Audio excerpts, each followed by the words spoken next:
১৩তম জাতীয় নির্বাচন স্থগিতের আবেদন হাইকোর্টে রিট দায়ের।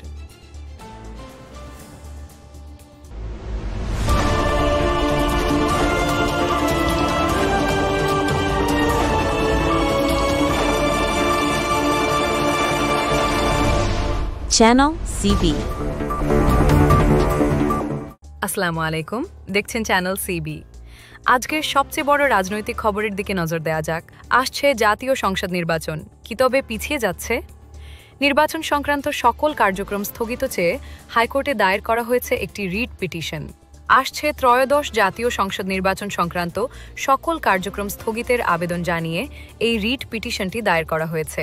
আজ বুধবার হাইকোর্টের সংশ্লিষ্ট শাখায় আবেদনটি দাখিল করেন বাংলাদেশ কংগ্রেস পার্টির সাধারণ সম্পাদক এবং আইনজীবী জনাব এয়ারুল ইসলাম।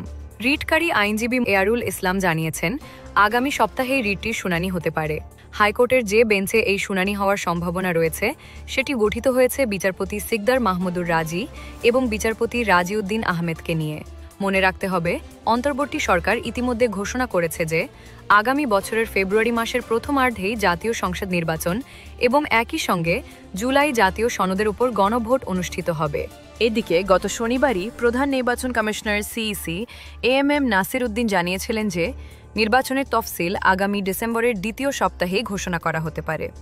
তফসিল ঘোষণার ঠিক আগে এমন একটি গুরুত্বপূর্ণ রিট পিটিশন নিঃসন্দেহে দেশের রাজনৈতিক অঙ্গনে নতুন জল্পনা তৈরি করল। এখন সবার চোখ হাইকোর্টের দিকে।